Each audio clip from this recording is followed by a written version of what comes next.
Why, hello there, everybody. It is now time to do my pickups of mid-April. Excuse my voice, I'm having a little bit of a sore throat. The whole house was sick at one point in time, and I was just the last to catch it. So, if I sound like crap, that's the reason why. But this is going to be a very Genesis-heavy pickups today. So we'll start with other things first. Let's go ahead and do the 360. I got two highlights here, and one is a new in-box Earth Defense Force 2025. I am a big fan of the Earth Defense Force series, so I'm glad I got this new in-box. The only problem is now I can't open it, so if I want to play it and keep it new, I'll have to get another one. Next is going to be Sonic 06, because I hate myself and I didn't have it before. I don't know why this is getting the price that it's getting. There are so many other better Sonic games out there, but yet this one seems to be one of the more expensive ones, and I still don't understand why. Next, we're going to get a couple of PS1 games out here. We did in a couple Facebook Marketplace deals. This one is Omega Boost, which is a fun mech shooter. It's the soundtrack's pretty nice. Definitely very reminiscent of 90s music, like the rock, and there's some drum and bass in there too. But yeah, it's a very fun game. Also, the people who made Gran Turismo, Polyphony Digital, made this game. So that's a cool little factoid. Next is Resident Evil Director's Cut. And I picked this one up. This one also came with the demo disc. It just didn't come with the case, so I had to make a case for it. But that's cool to get both of those in one spot. Next is going to be, I picked up some PS5 games. Both of these are new. One is Wizard with a Gun, which I like the Devolver Digital games, and this one looked pretty interesting. I've never played it before, so I'm gonna crack this open to play it. It's the deluxe edition though, and I'm not sure what's in the deluxe edition. Next is Bat Boy. So it looks like kind of like a maybe like a platformer, action platformer. So I'm kind of interested in how this game plays. I wonder if it plays like either like Mega Man, or if I wonder if it plays like a Metroidvania. We'll see. I'm gonna play it, and I'll probably record my gameplay video of it. I got 3 Super Nintendo things, and we'll start with the Jaleco's Brawlers pack. Now, this was a set of games that I was never going to buy individually. Like, I just wasn't.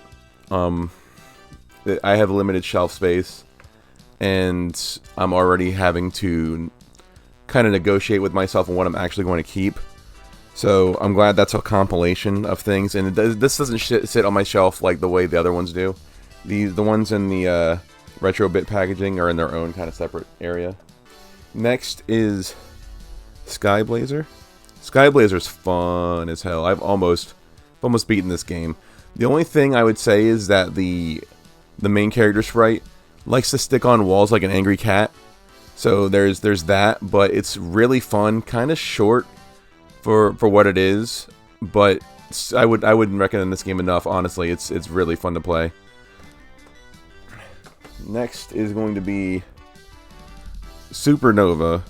So this is a game that's part of the Darius series, and you can kind of tell by the cover, because Darius kind of always has these weird fish monster / fish robot creatures you fight. I've just started playing this. It is pretty challenging. I mean, it's a Darius game. Darius games are usually kind of challenging. So, I'm going to see if I can beat this game sometime. So next is going to be a ton of Genesis games. So, I recently put a 6th shelf down in my Genesis wall, which you'll see eventually. And I wanted to fill that wall with some things. I think there's some games I'm going to sell. Some games were kind of aggravating to play. But I went to Hidden Block yesterday, so on Saturday, and they had a stash of Genesis games I got to look through, so I picked up a few from there. I picked up a few from eBay, from a couple of auction listings, and then some from Facebook. Not a lot from Facebook, but some of the more common ones. But we'll start with a banger though. This is Battlemania 2. This never came out in the US. Troubleshooter was what the first one was called in the US. So I really liked Troubleshooter, and I didn't even know that this existed until like, I want to say like maybe 2 or 3 weeks ago. So I had to get it. I've almost beaten it. I've gotten really close. I think I've gotten to the last level of it. So I'm still going to give it a shot. I'm probably going to record some gameplay of it, but it's a very fun game. I would suggest you play Troubleshooter if you haven't, and you're a big Genesis shooter fan. It's definitely like, it would be right up your alley. Next is Shadow Dancer. I made a Japanese cover for this because it is way better than the American cover. And it's part of the Shinobi series. It looks like he has a dog with him. I played this like maybe once or twice when I was a kid, but I've never gotten close to beating it. I was always more of a Shinobi 3 kind of fan. So it'll be nice to try to get through this and see if I can beat it. Next is Steel Empire.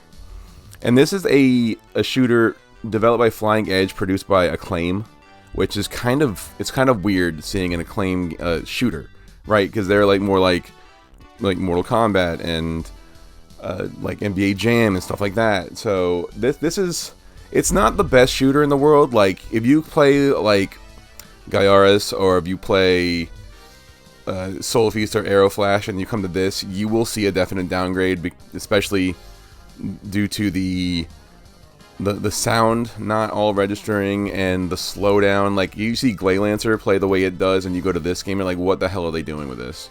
But it's still fun. It's still fun to play. You can play as a Zeppelin, or you can play as a fighter plane. And I would suggest the fighter plane the whole time, but I mean, to each their own. Next, to continue with shooters, Twin Cobra. Twin Cobra was pretty cheap for me. It's kind of basic. It is an early Genesis game, but it is a fun one. It's honestly, I think it's what kind of lays the groundwork for more modern shooters, top-down shooters, that is. Next is going to be Insector X. Now, when I was playing Biohazard Battle, like, this is the game I was thinking about. This is the game that I kind of wanted to play instead. It's a little more difficult, and a little more basic too at the same time, but it's pretty fun. I'm not a really big fan of the Sage's Creation games, but it's still pretty fun for what that is. Alright, next is a couple of Genesis games that are pretty similar in their inception, but they handle their control scheme a little different. So this one's Mercs. This kind of handles, it's a top-down shooter, and with how it works is when you face a direction, then you shoot, that's the direction you're going to be facing. And as long as you continue shooting, you're going to be facing that direction the whole time. So you have to stop, move, shoot over and over again. It can get a little frustrating when like combat gets pretty heavy, but it's still pretty fun. I mean, for what it is, it's definitely I want to say this is an early Genesis game, 1990, done by Capcom.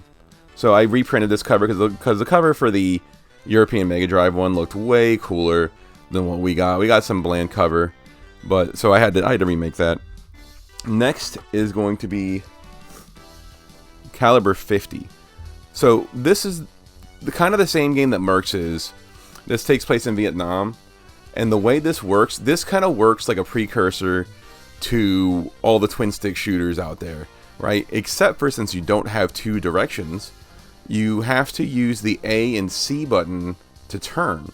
So you can constantly fire if you want to, but then kind of rock your thumb to the A and the C button to turn left or right respectively. It does definitely take some getting used to. It's pretty fun, I would say, as long as you can get used to those controls. If you can't get used to those controls, then it's going to be a rough time for you. Alright, next is going to be two Batman games. One is the Sunsoft Batman game. I printed the Japanese cover because obviously it looked better than what we had. Ours is just a regular Batman symbol on a black cover. This one looked a bit better in Japan. It's a Sunsoft Batman game. I think both of them are Sunsoft Batman games. Compared to the NES Batman game, this is worse. It's slower. You still get like your gadgets and stuff like that, but I was used to kind of like the running, punching, you know, like that kind of actiony kind of thing, like the NES Batman is. This is not that. I think they sacrificed like gameplay in the way of graphics in a sense, but yeah, that one I'm not too sure I'm gonna keep. And we'll see. This one is Batman: Revenge of the Joker. This one is it's kind of weird because Batman, like in his own sense, doesn't use like guns and stuff, but yet it feels like you're running and gunning with Batman the whole time, kind of like Batman and Robin for the Genesis. Except for Batman and Robin for the Genesis, as hard as that was better than this. So this one looks okay, but it is frustrating to play. Next is going to be Dr. Robotnik's Mean Bean Machine. I do like Puyo Puyo. I have Puyo Puyo Tetris, I think both of them, for the Xbox One and the Switch. So this is kind of just in the same vein, just using characters from the Sonic TV show, the Sonic cartoon back in the day. So if you like Puyo Pop Fever, stuff like that, it's a fun game. I'm sure everybody's heard of that game. Next, I went to get Battletoads, and I have Battletoads, like 2 Battletoads games on the Super Nintendo, which I may sell, but I think I'm going to keep this one. This one's complete in box, and very nice. It has a little damage down there, but it is what it is. I got a pretty good deal on it from Hidden Block, so I'm not too mad at it. Next is going to be Hellfire. Hellfire is probably the best shooter that I got out of the batch of shooters that I got here, besides Battlemania 2. This one is a seismic shooter. The same people who made Musha and a couple other games made this game. It's very basic in the way it functions, with compared to other shooters and stuff. So you'll probably have an easier time getting a hold of this. You have like a mega laser kind of thing, like that's what their crash bomb is, and then you can alternate firing, I think, between 3 different modes. So it's not too hard of a game, but it is still pretty fun. I enjoyed it. Next is Shadow Blasters. Shadow Blasters is a little more of it's kind of a slow, methodical kind of like run and gun game. I would say it's close to Alicia Dragoon, but Alicia Dragoon is better. You have 4 different characters you can choose between, and they all have their own life pool, and you can choose between them on the fly. So if you notice that one of your dudes is dying, you can swap them out. Even during a boss fight, you can swap them out with somebody else. They all kind of have their specialties, and they all level up separately on their own too. So, like, if you really like somebody and you're leveling him up, just make sure to kind of preserve him, because once you hit continue, all of those levels go away. So that's that. Next is, and last, is going to be Castle of Illusion, and this is complete in box as well. Very cool. I'm not a huge Disney game collector. Like, I think my favorite Disney game, I would say, besides Cold Shadow on the NES, is probably Aladdin on the Genesis. Like I said, I'm not a huge collector of Disney stuff or Disney games, but this one is kind of good in its own right. I do like the fact that, like, Disney games, usually they, like, if you're looking for like how many lives you have, it says how many tries you've got, which is I think it's hilarious, to be honest. It's like, no, we don't do lives here. You don't die, you just try again. So, I almost forgot. I actually got Valis 3 as well. Just a little edit to this.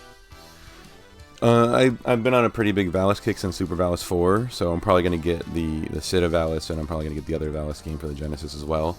I might look at the Retrobit versions of those, or if Retrobit did those versions. But yeah, I obviously Japanese cover, because Japanese cover is obviously better.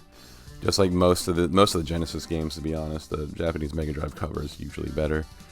But yeah, I got this one as well. That's everything I got for today. My totals are going to be underneath all of like the first game, like usual. I have a new a new set of videos I want to try to do, which is going to be like my best of my favorites from all the collections that I have here. So I'll probably start with Genesis, since I have so many Genesis games that I've collected recently. Probably move to 360, do Super Nintendo, Xbox, and then maybe another Nintendo console. We'll see. But thanks for hanging out with me, and I hope you guys have a good rest of your day.